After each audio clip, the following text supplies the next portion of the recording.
Hello everybody.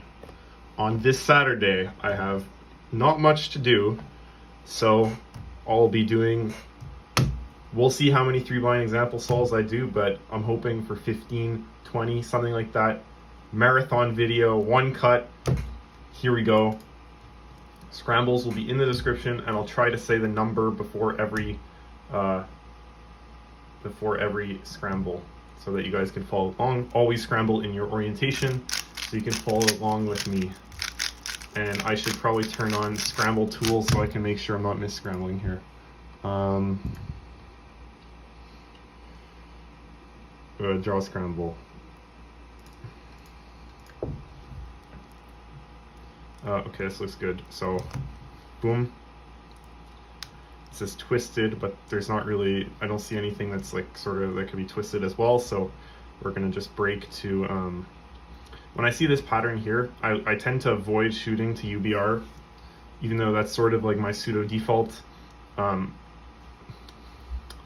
I see this pattern here where this is where I can just right away see it's gonna go here, maybe I'll even trace from here to here, but I will memorize here to here because that's a faster comm. So that's always something you want to look out for. So here, and then next, there, and then back. And so pretty standard, and those are 4 pretty good comms. So edges, and we're not pseudo swapping.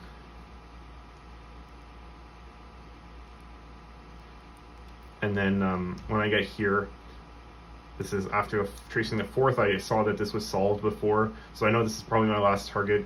And so I'll just do a letter pair for this as I put on the blindfold. So like HP, sort of memorize that, either probably visually actually, as I put on the blindfold.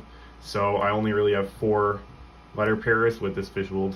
And just by seeing like, I probably put on the blindfold then because, you know, but while tracing around, I have this mental image of like which ones I'm solving. And once I hit this, I know that everything is solved except for these 2, so it has to be there, so I don't even have to tilt backwards. Put on the blindfold and then start doing my comms. This is, I actually used to be really bad at this one, but I've improved my finger trick since. First comm. And then here's a good example of something I don't talk about often, but it's sort of regripping while you're doing UD moves. Regrip with your right hand, so it essentially annuls the regrip. So slowly we have this, but then the next comm, and then this is also sort of a cancel. The next comm I do D prime RD, and so I'll do them at the same time, but my hand is up here, right? So I do them as I'm regripping. Next comm. Okay, it's hard to do it slow. Next comm, this, pretty standard, and flows really nicely into that. And yeah, so that's all. One thing that probably I'll talk about now is that it's important to treat the solve as one big algorithm and not a set of 10 algorithms. And so when I did those last 2 comms, I'm trying to think of it as just like right away a transition. So thinking it of just like one big string of moves and then just executing that string of moves the best, instead of, oh, let's do this alg and let's do this other alg. You sort of want to think of it all together. And we'll see if any other examples of this come up. So this is scramble number 2. Scrambled correctly. Here we go. Corners. Here I'll shoot up here, although for some reason I also had the urge to shoot here, but I'd probably go up here and solve here, back to here. And now a lot of people make this mistake of maybe breaking to one of the U face because they usually do that, but you really want to take into account when you have this first target here, you want to force something fast, and that applies to any target on the cube. You don't want to default to anything. So I know that both this, and this are all fast, and usually I go here, and so let's do that. Although actually this to here would be better, but I don't usually see that, and it's probably something I should do. So 1, 2, let's go here, back to here, and then this target here. What's nice with this target here is that there's multiple pseudo swaps we can do. notably UF-UR, UF-UL, but I think in the past I've improvised some pretty weird stuff, although these are my standard two. And as I talked about in the seminar, this is a case where I'll be doing dynamic alternate pseudoswapping, aka DAP.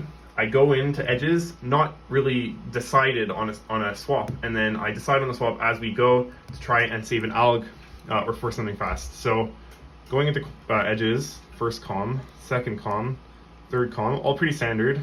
Here, fourth comm, normal. And then I'd probably go here and here, and then notice that's flipped. And so we have UF-UR. And that's a case where DIP doesn't really save an alg or add an alg or anything. And it's, it's as if you just use UF-UR. Because had I used UF-UL as my swap, that would have led to, let me just see, that would have led to some weird stuff. Because that would have been the pseudo-flipped buffer, and then I could have gone here to UR or broken into stuff, but in this case, it was a lot easier just to do the cycles as normal. So let's do that. Here, and then cancel into that next one, which is nice. And with something like this, I could have canceled into this next one, but that alg there, this one is, it's not one I usually think of intuitively. I mean, I'm inserting, how I think of it is I'm inserting this into here, and then doing U2, and then inserting this into here. But it's one of the harder ones, and I mostly rely on muscle memory for this one, although I still try to think about the inserting pieces. But for that reason, it's quite hard to see that last cancel. And it's the same with comms like this, and I was talking actually with Jeff Park about this, about there was a case like this where you could cancel this into this or something like that. And those things, although they are, optimally you want to be doing those cancels, they're hard to see, and they a lot of the time risk the solve completely screwing up. So sometimes it's okay to go safe and just not take the cancel. And that's probably what I would do here. Pretty standard here. And in this case, there's multiple options. And this is, I don't think something I've discussed a lot either, but I have sort of a different approach to these sort of cases where you have comm plus a flip. There's many options, and you want to consider all these options. So you can do the comm as you traced it, and then the flip alg afterwards. You can break in to either side of the flip. So like here, and then do the next comm, or here, and then do the next comm. But another thing you could do, which is very cool, is shoot to the wrong side of a target and leaving one of these pieces flipped. Then I feel like that's something relatively unexplored. And if you heard me at the end of the 8-man relay, we did it at North American Championships, I said I did something cool, and I did that. I was floating UL, and I shot to the wrong target of the second of the wrong target of, I think my last one I had, let me try to think. Yeah, I had this flip. No. Sorry, this is very clumsy. Yeah, okay, I had this here, plus this flipped. But what I did instead is I noticed that if I shot to the wrong target second, it would leave these two flipped, and then I could cancel into that alg. So instead of doing, something a bit more awkward, which is that alg I don't love, plus this flip, or breaking into it by doing like this comm plus this, which isn't bad.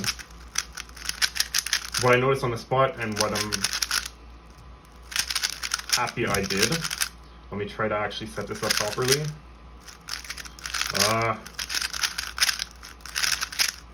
There we go. I shot here, right? Here to here, which is a fast comm, and then I noticed I could cancel into that next flip. And so that's another option you have. You can shoot to the wrong target here, like this, leaving these two flipped. You can choose the right target and then the wrong target, leaving these two flipped. Or you can shoot to the wrong target and then the wrong target again, leaving a 4 flip, although the 4 flip is really rare that you can force something good. And that's one of the things that we talked about in the seminar as well, in those floating flip cycles. And I noticed after doing the seminar that, it doesn't necessarily have to be floating flip cycles. It could still be like a UF cycle plus a twist, or a flip. And so that's good. That's a bit harder to apply to corners, but we'll see if there's a case that shows up. Anyway, beside all this rambling, all this nonsense, I would break into the flip normally. I would do that comm because that would leave me with this sticker, which leaves something nice, as opposed to this, which is also nice, but yeah, I like this comm and I like this comm, so that's good.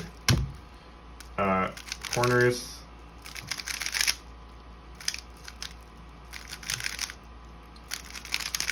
Pretty standard. Yeah. Number 3.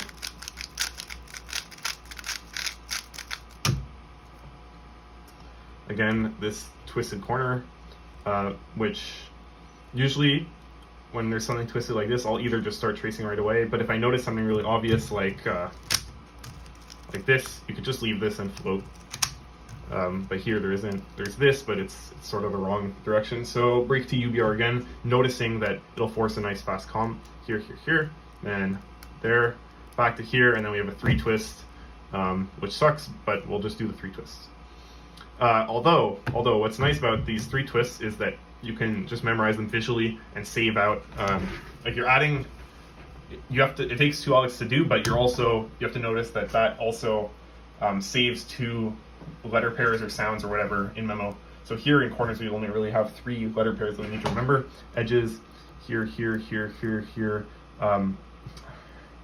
This is not the best break choice, but I might go here, then there, there, and then good example. Here, when I reach this target, let me see. Yeah, this target. This has to go to RU. And then we have this situation here.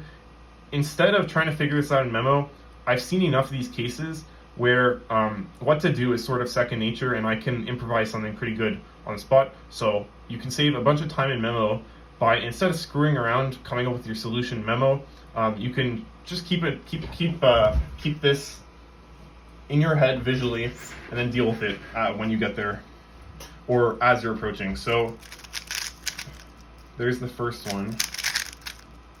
Second, cancel, and then we get to here, and I'd probably start thinking about this as I'm doing this comm, or even the one before. When you get to this, there's like multiple options. You can break into the 2E 2E, and then do the flip last as an ALG. You can break into the 2E 2E and do break into E2E, but do comm and then break into the flip and then do the last comm. What I tend to do, because it's the easiest to think about, is break into the flip first and then do the 2E 2E. And so,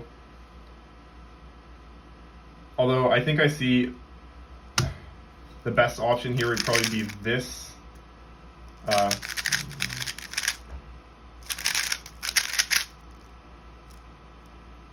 forgot what I did. Oh, this, okay. Yeah. Best option is probably that, but what I may realistically do in a solve is sort of this, to force this one, which is fast enough, and then that. And what's nice about that RU gen is that it'll flow nicely into corners, since it's the same sort of move set.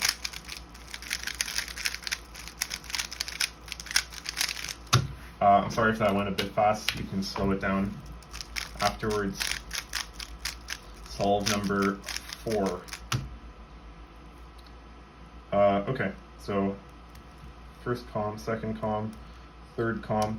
This sticker again, which I explained you can do a lot of cool things with. And going to edges here, we have this pseudo-solved.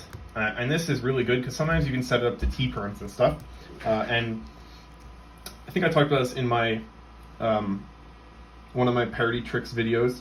is that you can trade an edge alg for a corner alg, or do an extra corner alg to save an edge alg. So often when something is pseudo-solved like this, I'll see if it's possible to just leave that there, and then when you get to here, I mean, I don't know a parity alg for this, I'm sure it exists, and somebody will post in the comments and be like, oh my god, it's so easy.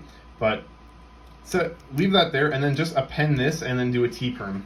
But that's only if you see it'll save an alg in edges, which we'll see if it will. So here to here.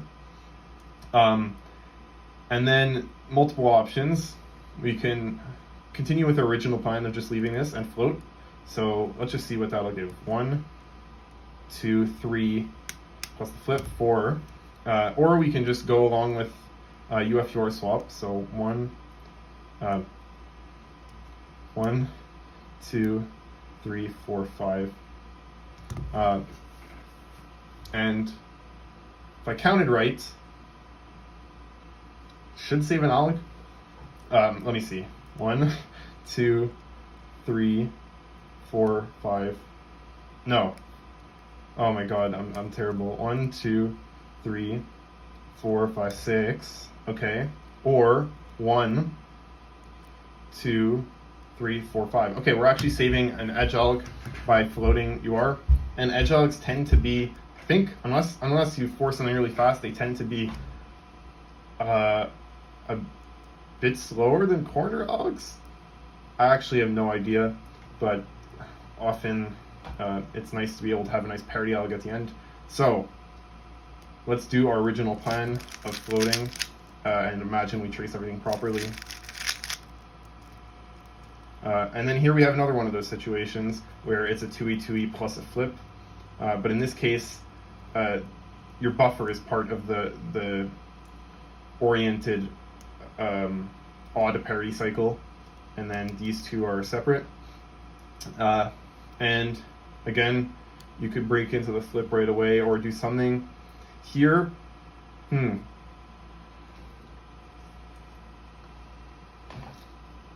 I mean, at the end of the day, a lot of them are the same. So let's get the flip out of the way early, and then once we get here, break here. So like that, and that had a cancel, and then third comp. And notice again that this, I would obviously make a decision quicker than I did here, but this would all be done during execution as opposed to memo. So memo, you just see it, put on the blindfold, say, I'll deal with this later. And then that's also why think ahead is so important. I mean, obviously you want to flow in between comms, but also it allows you to do this thing where you just put on the blindfold and improvise, and that saves a lot of time in memo. And so you want to be thinking sort of, how am I going to attack this crazy flip situation, maybe 2 pairs before as you're executing. And so for corners, quite normal. And then here, I'm going to pen this one into T-perm.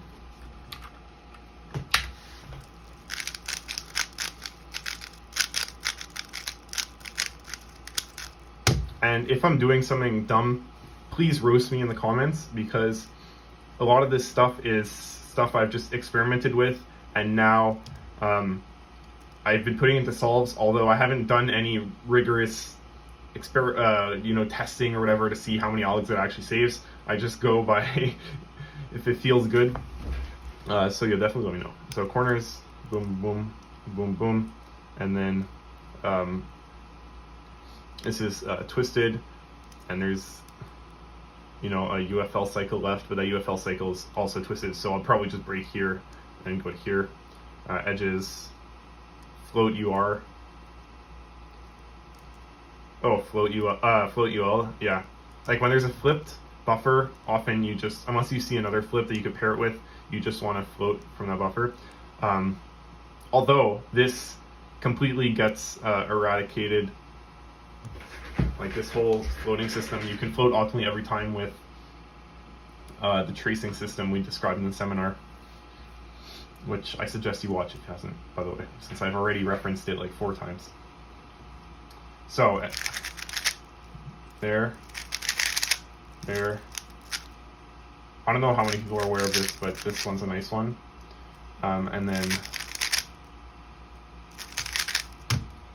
And then back to that UL cycle, you can memorize that visually, and even just memorize the first one, and then let me set this up again. Memorize just this first one, and then once you hit this, you know what the last column is going to be, because you put this here flipped, so the buffer has to be here. And so if you see this, you know the last column will be here to here, and you don't really have to look at anything going on. And so you could just memorize this visually, and then even just deduce what the last one is. And with that, right, that's only 1, 2, 3 edge cycles or edge pairs audio you actually have to memorize. So yeah.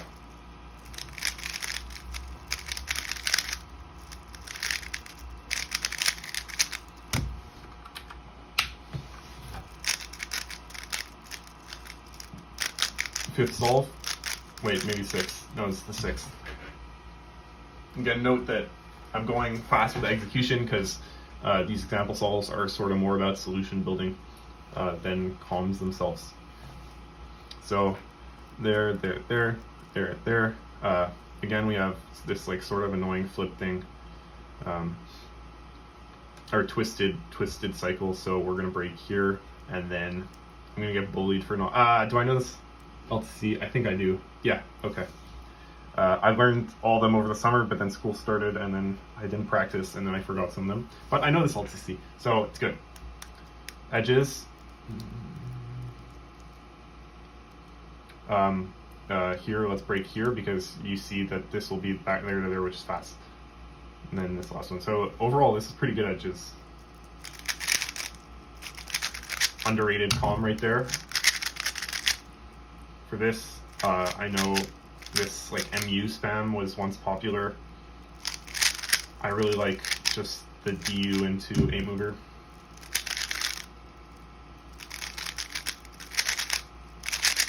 There. Corners. And no! I need to set this up and actually do it properly.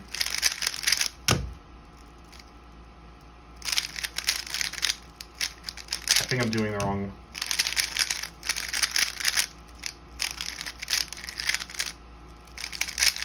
Okay, no, now I'm raging.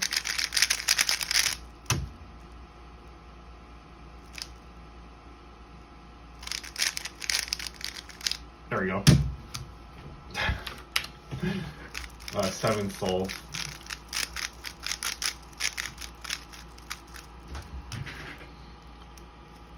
Sorry. Okay, so again, twisted, but nothing I could pair it up with that I see immediately, so I'll go to UBR. And then LTCT. And I know this one, so don't bully me.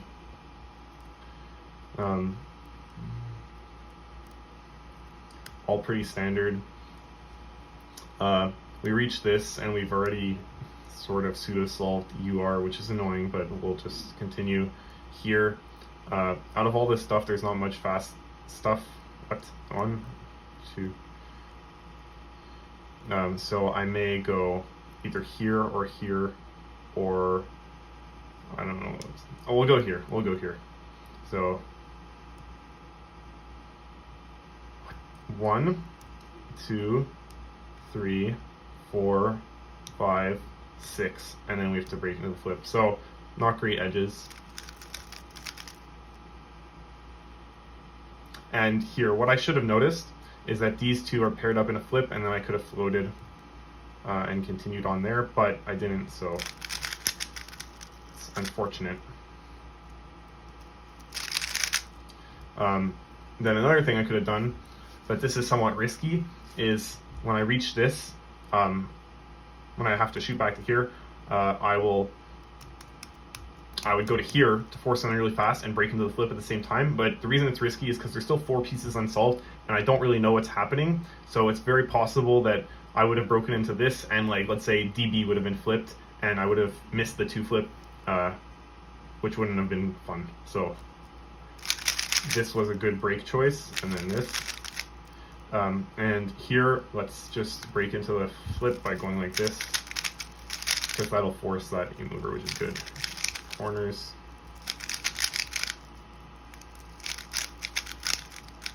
Nice L2C. Solve 7. Here, here, here, here, here, here, and then this twisted, quite normal.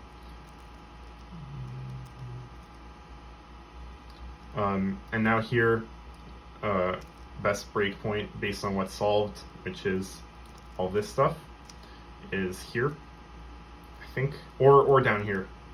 But I'd probably go here and then there, there, there. And that's another reason why keeping track of the pieces you solve as you trace them, just mentally, is like very important. Because then you can force fast breaks if you're just like aware of what pieces are unsolved and where you can shoot and what's fast. So it's definitely a sense you want to develop, and remember that. Wait, what was I going to say? Yeah, it's something that just becomes sort of subconscious over time. So if you do it deliberately for a while, you should eventually be able to just sort of have that sense of what's solved and what's unsolved. So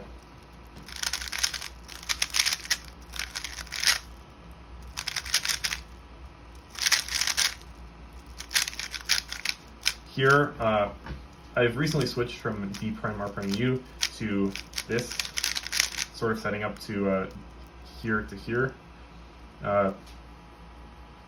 because I found that doing this just felt unnecessarily slow. Here, let's not do anything crazy, sort of just 2 column plus twist as normal. Solve 9. Pretty standard corners. And then for this target, there's many things you can do. Pseudo swap wise, UFUR, obviously, absolute classic pseudo swap. Underrated one, UFUB, which is you rotate into, what am I even doing? I think this is a F prime into T perm, which cancels at the end. And then if all else fails, you can do UFUL if it saves analog, and then append this and then do lefty J perm. Not lefty J perm, U prime J perm. But that's sort of the last resort. So let's see what happens. Again, this is another example of DAP. So first target, I get this and I shoot it here, so that sort of locks in the UFUR pseudo swap, and I don't have to think about other things. I can just trace normally. So here, here, here, here, here, here, here, here, here, here, and then this flipped. So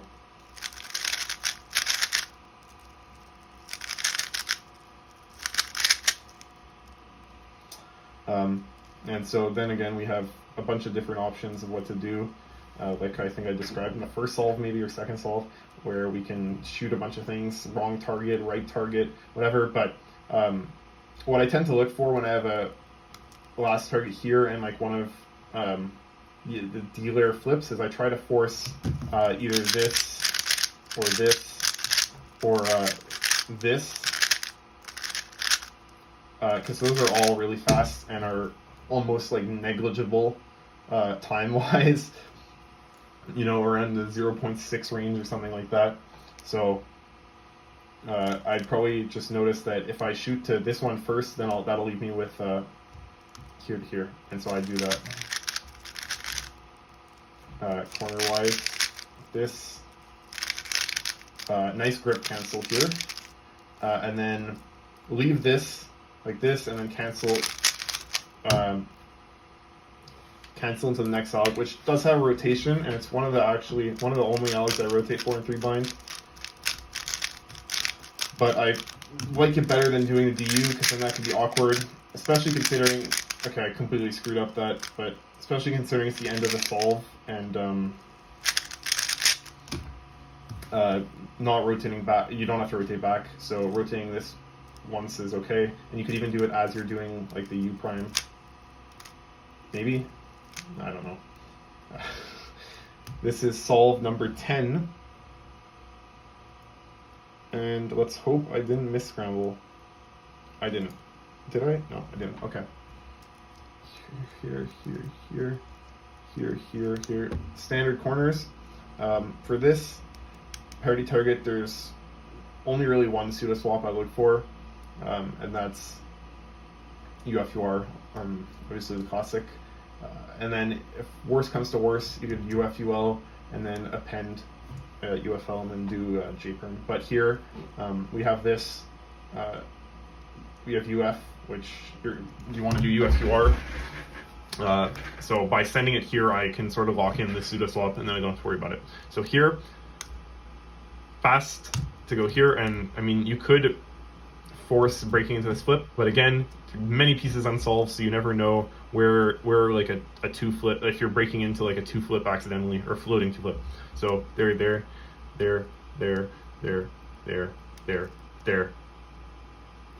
and then back to here, and then this 2E2E, which we'll improvise. So as soon as I reach this, I know, because of how the buffer's here and how there's only two pieces left, so it has to be a 2E2E.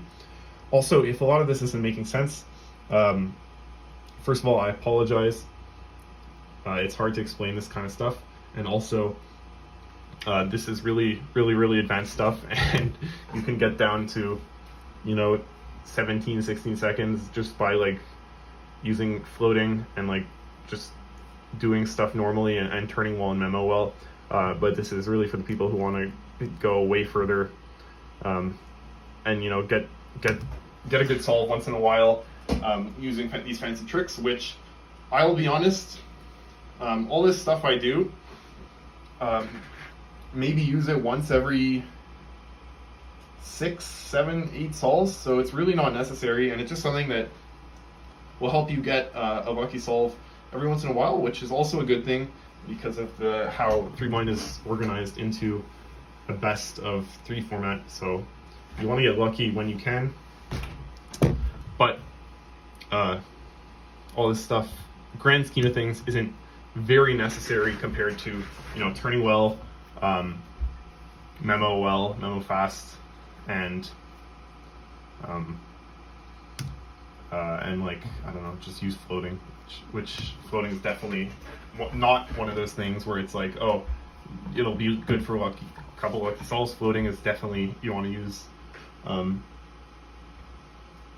if you want to get fast these days, it's quite essential, because the amount of solves that have it, where you'll reduce your al count to like, I don't know, 10 to 8, is very, very substantial, especially in a scramble set like North American Championships finals, where not floating was like 11, 11, 10 or something, and then with floating and some stuff, even though I did 10, 10, 9, looking back on the scrambles, I think I could have done 8, 9, 9, just with some things. And so, yeah, back to what I was saying. If you don't completely understand this, either you can just continue watching and try to hang on to a couple key points, or if you're bored now, leave. So, where were we? Yeah, UFUR swap, boom, locked in. Continue with tracing. Oh, and then there's the 2E2E with this flip. So put on the blindfold. Why am I doing corners? Start executing edges. And here we have another one of those flip 2E2E plus flip situations. And so I would break into the flip first, because I noticed I could force something fast, which is this comm here. Nice cancel there into the parity alec.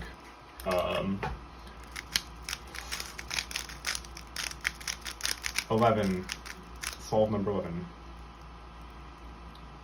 And then I just have to check there is no miscramble. Okay, good. Corners.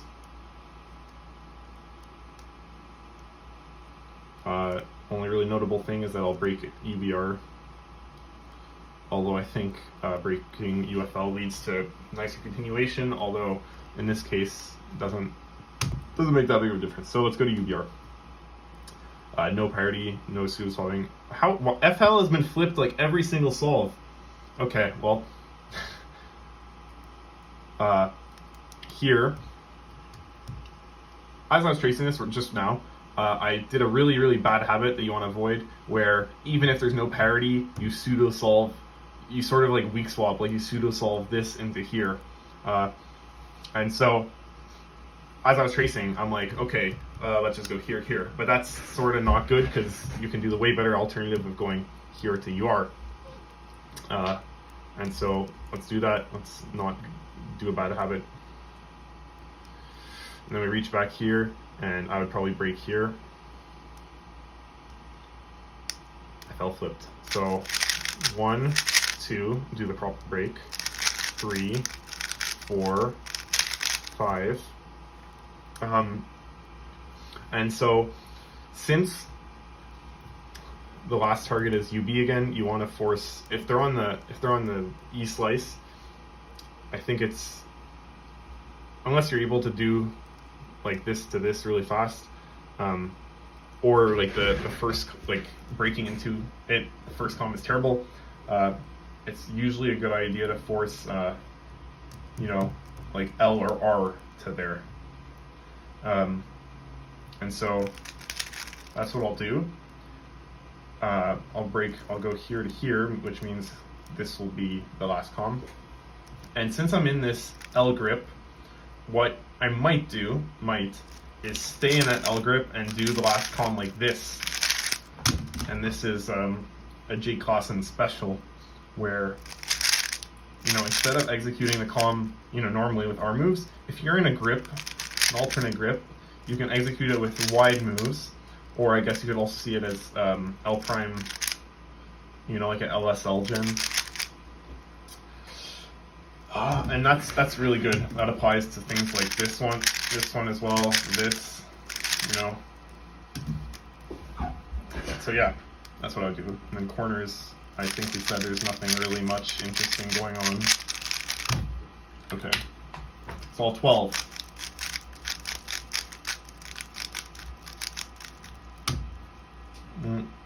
Not much corner floating, surprisingly, in 11 sols.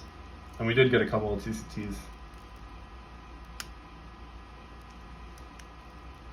So this parity, which is annoying, so let's look to parity shift if possible. Also, I haven't been looking for parity shifting in these other sols, which probably isn't good, but we can parity shift into here, but that may not leave something super nice, so I'll just go into edges. And for this target,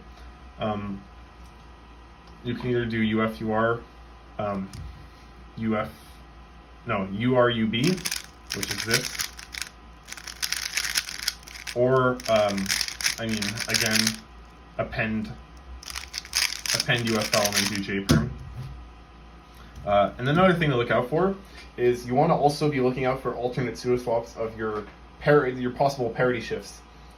So in this case, you know, this is maybe an extreme example. I wouldn't look as far back as here, but in theory, you want to be looking, okay, what are the alternate pseudo-swaps of this? What are the alternate pseudo-swaps of this? aka all the odd targets. What are the alternate pseudo-swaps of this? And then obviously what are the alternate pseudo-swaps of that last one? And this usually I don't do all the time, but if one of my odd targets beforehand is like UFL, I'll keep in mind that I can do UFUL and then parity shift into that. And so here, I think just the obvious option is doing UBUR, because this is already pseudo-solved in place. So let's do that. I haven't traced it yet. Reach our buffer, which is actually our buffer. It's not our pseudo buffer since we're pseudo-solving these two. And then go to UB, here, here, here, and then there's a flip somewhere. Uh-oh.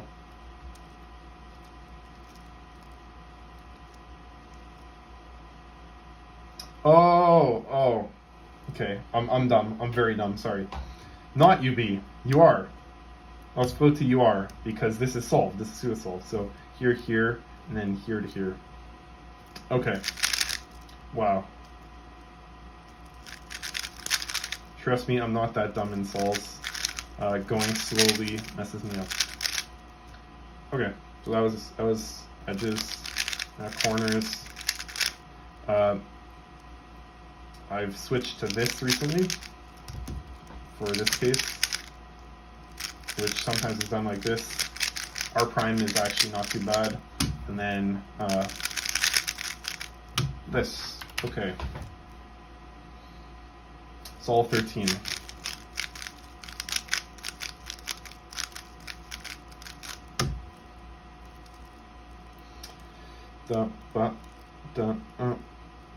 And then it's the parity target, and then we have two twists. Okay. And for this, mostly UFUR, although I've done some weird stuff with UFUB in the past. Also the option of appending to UFUL, like I said, or appending, you know, if like UL, UR are somehow solved in place, you can like append there. Bunch of options. Another thing I did, I think once, was I did UF DB and then did this. Something like that. But that you only really use in very specific cases where it's like very obvious. And so most of the time UFUR will be completely fine. So edges. Like see in this case, UFUR is completely fine. So let's do that.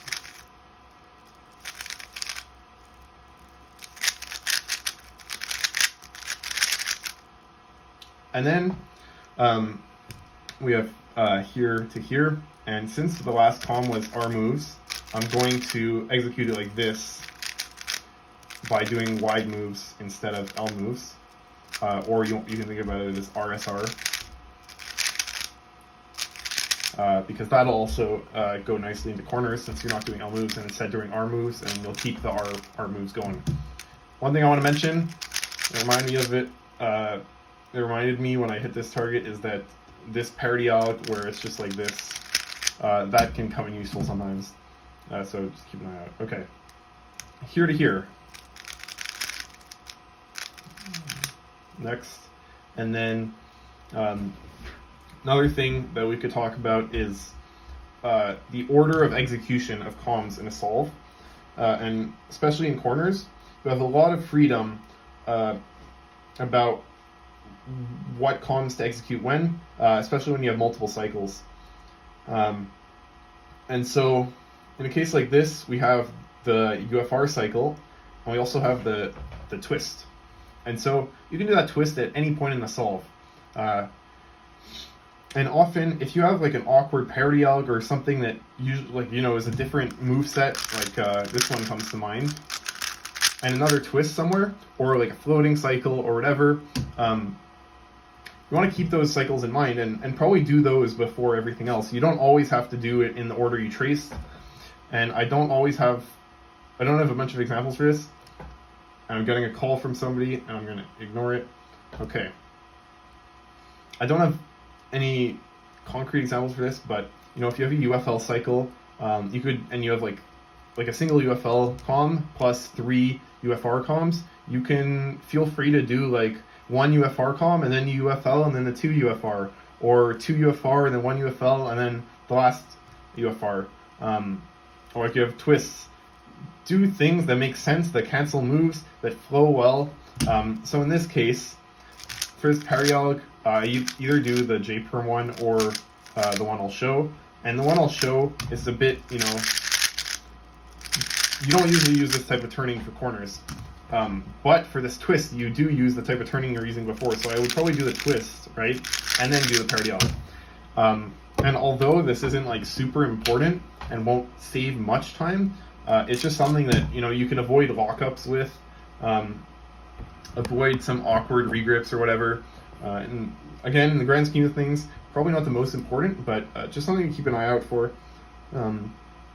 Because even though there's all these little techniques that save, you know, tiny bits of time, combining them, you know, may have an actual impact. Anyway, solve 14. Okay, this is another example. This is good. I'm mentioning a lot of stuff that I haven't talked about before. So I talked about how when I have this to here, let's say there's like other stuff unsolved. I'll usually go here to here because it's a faster column. Same thing with this. When I notice I have here to here, which is annoying to do, I do this thing. You could also regrip like that. Either way, there's no like very, very good option. Or like, I think there's this as well, which I hate. Instead of fooling around with all that, let's just go here to here. So anytime I notice there's this comm, I sort of mentally just replace it with here and continue tracing.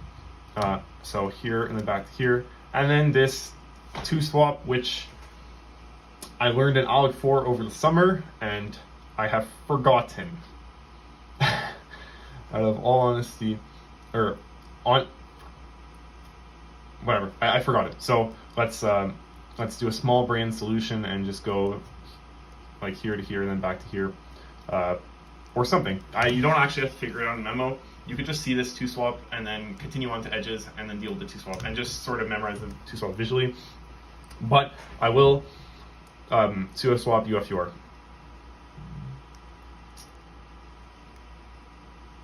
So this, I already sort of locked in the pseudo swap. So here I'll shoot to UB, continuing on here and then the flip. So first comm like that. This, right? And now, again, the whole not paradox, but you know, the million different options you can do.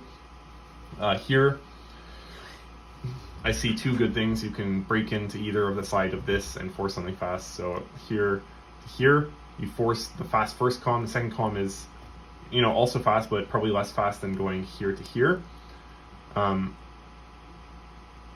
But I think to solve, I might just do like this.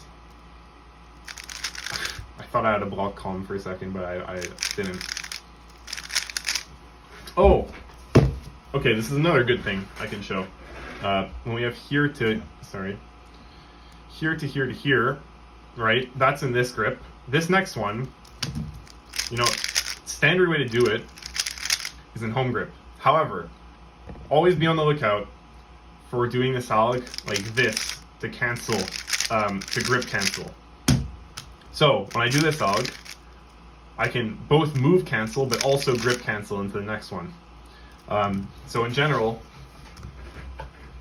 there's often opportunities to do an ALEC, or you know, a 3 cycle or whatever you want to call it, in alternate grip. The same moves, just in a different grip, and you can grip cancel. And grip canceling is great because, I mean, regrips can be slow, but also it flows really well into each other. And then here we go. This is maybe not the most elegant solution or whatever, or sorry, I maybe wouldn't see this in solve. Actually, I think I would. But this last one you can also do in that grip, right? And so instead of, you know, you save 1 regrip in this, and you also have flow. So let me undo all this and then show it all in one fluid motion. Oh no, I think it was the inverse. I think it was like this. Maybe. Anyway, see, all of those were done from this grip, which is great. And then for this, everything sucks. So I'd probably just go here to here and then back here, because then you can cancel like this. Solve 15.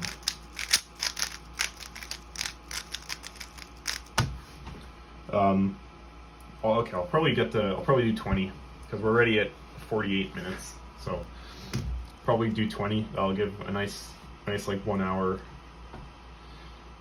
thing. Okay. There. And then this target again. And I've spoken about the swap opportunities and everything, so I'll skip that. Here, okay, let's, for the sake of demonstration, go to UL, so I could show the different ALEC. And so by shooting to UL, we sort of confirm the pseudo swap, and then we don't have to think about pseudo swaps anymore, because we know we have this one sort of pseudo solved in place. So we go here, here, here, here, here, and then this floating cycle, which isn't my favorite, but what I would do, since I notice I hit this, whatever, I solved this, just visual the floating cycle and then do it first. So like that. Although somebody's going to yell at me in the comments again, because there is a faster alg, I believe. Oh, it's this. Maybe? Or like... Yeah, but general my FR comms aren't great. And so yeah, I just do something that works.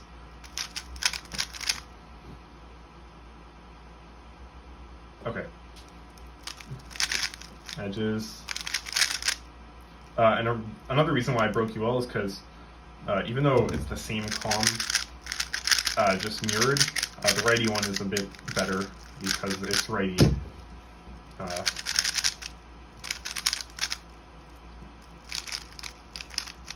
Nice cancel here. And maybe I would do something like this, like a push motion to do that, and then if you didn't catch that, Alec, it's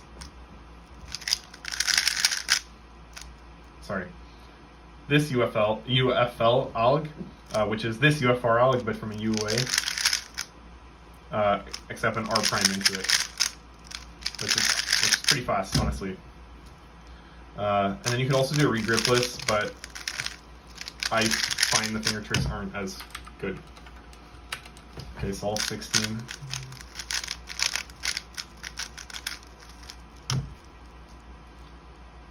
Here, here, and then break to here, here, here, here, and then this 2 swap and,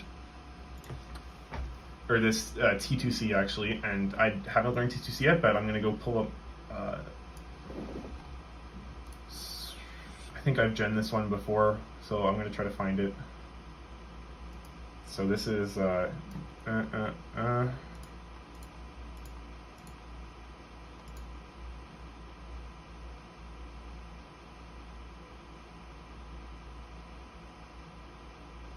we'll see if it works. It's sort of like, just by looking at it, seems like a shit alg, but maybe not. So for T2C, it's UF, UR swap always. I did the bad habit again. Now there's parity, and I reach this, which is sort of the buffer, so I can put it anywhere I want, but I put it here for some reason, which isn't good. So let's not do the bad habit, and let's put it here to force this comm, which is fast. And back to here. Okay, so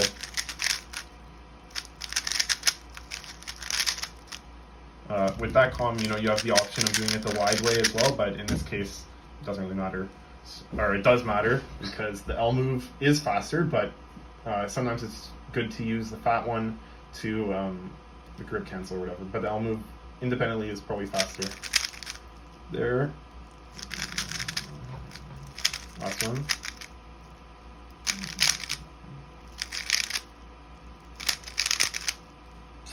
Let's see if this works. Okay.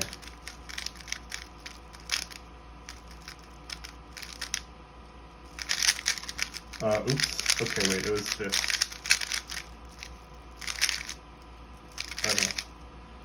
DHE, so that's...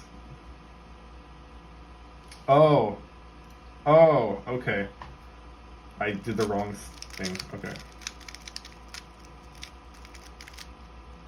So if you want to steal that, you can.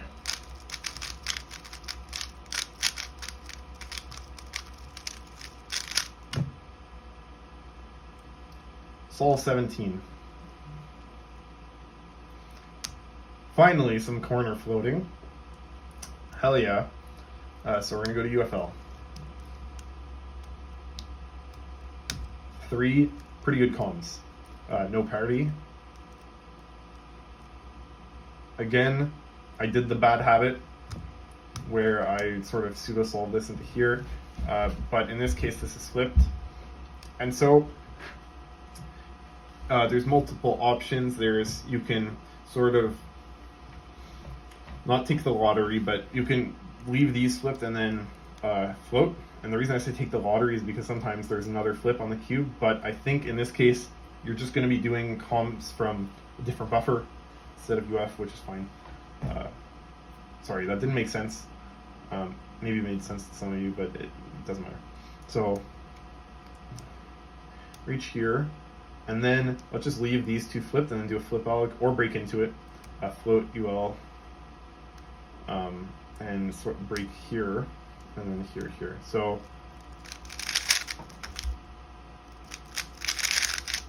that's a meme column I use, but I it's very consistent and I like it, so yeah. And then that. However, I think it was like this, right? I could have noticed that I could have done this and broken into the flip, although the speeds are probably very similar. Okay, next, this UL one, and then next UL. And now looking back on it, maybe I would have done those UL comps first in a real solve, and then done the UF comps.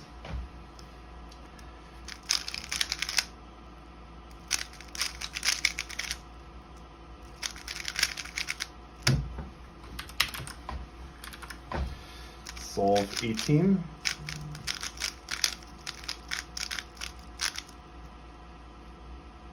Okay, UFR, so more corner floating. So there. And then T2C from another buffer. And maybe just for the sake of demonstration, we will do floating T2C, which isn't, I mean, first of all, T2C isn't common practice yet, let alone floating T2C, but let's do it. I believe I have gen this one as well. I have to just find it. So this is DSE. Oh, this is one of the good ones. Okay, so we'll do UF UL swap and then rotate into it. You can try to do AUFs, but something that may happen is that if you look at Charlie Egan's mean, I think on the second solve he had floating LTCT, but he AUF'd into it and causing him to, I mean, it was hard. I don't know if he tried to calculate the AUF or miscalculated it or forgot to do it or something. But especially if you don't know how like all the pieces move around or like what U moves you have to do at the end, often it's better to save the hassle and to rotate, although, I mean, optimally, you would know the AUFs for these floating cases. And yeah, but rotating to UFR is always an option, and that's what we'll do here. So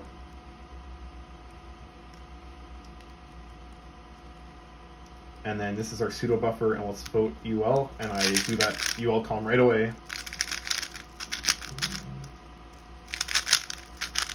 Another one I use that probably differs from a lot of people. This is the standard, but I often lock up these fat moves, so instead I just do U prime M, and it's fast enough. Okay, corners, and then rotate into. That's pretty fast.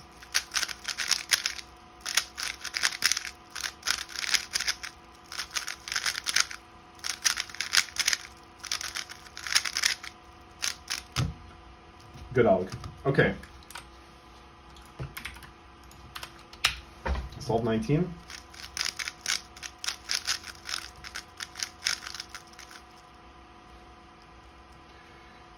Here. Good corners. Here. A very standard 8 alger, so I'm just gonna sort of blaze through this one.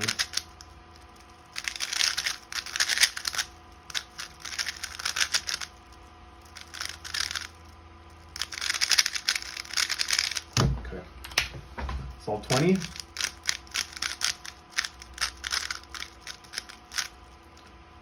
And will I no, this will be the last one. Okay, so corners here to here, plus the twist. I mean, actually, if this is a boring solve, we'll do another one. We'll see what happens in edges. Here. What? Oh, I want to do a block comm. You know what? I'll try to force the block comm for fun.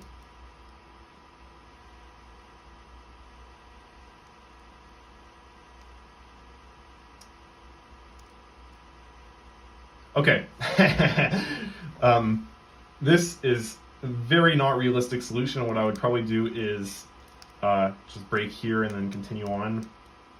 I touched all the pieces where I normally trace, but for the sake of demonstration, I'm going to break to dB for some reason, which leads us to there, and then here.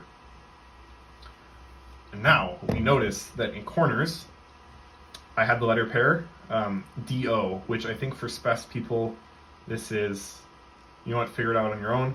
But I had DO, and then in edges, oh, well, look, I had DO, completely not cooked up for the sake of demonstration. I'll have DO in both. And DO, you could do this block comm, and that's just both at the same time. Yes, definitely very realistic solution. So, like this, and then, wait, I can actually cancel. So, here, and then since we're doing S moves and R moves, I would do the fat version of that. Break here. And then now, I didn't think about this, but now we have to do some corners, because we have to get to the point where we have to do DO at the same time. So we're going to do some corners, and now we're at the DO point, and so I'll do the DO point, right? And then let's do this. Okay, and then we do the rest of corner. You know what? Solution's already unrealistic enough. We're going to break into the twist, which somehow, let's just say in corners, I magically noticed that this was U face on top, and so whatever piece I break into, the last target will be here anyway. So I can do this and then this. That's one hell of a way to end the video, but hopefully you learned some stuff, some important stuff. Hopefully you learned some unimportant stuff, like that last solve right there. And yeah, I don't know how much else there is to say. If you stuck around till the end of the video, great job. My rambling isn't always the best to listen to, but I feel like there's a lot of stuff that I've thought about and that I've implemented in solves that I haven't necessarily talked about, so this covers some of it. And you know, just doing solves and coming across these as we go is the best way to do it, because I don't necessarily have a big list of all of my techniques, and so videos like this is good to showcase it, which at the end of the day is what I want to do for the community. You know, you want to release videos, you want to give tutorials, because that's what makes the Qubit community great. I'm all over the place with this ramble. Okay. And so, but informational content isn't always the easiest to make, because one, you know, you have to formulate it in ways that make sense, unlike this video, and then, yeah, that's the main issue, like actually making sense. And actually, you know, there's a lot of this stuff is subconscious and don't really think about it. So sometimes it's hard to explain the process of what I'm actually doing, because I never really had to explain it to myself. It just sort of comes, which isn't a flex or anything. I'm just, you know, just explaining. So before I start talking about politics or something, I'll end the video so you guys don't have to endure any more torture. But yeah, hope you enjoyed.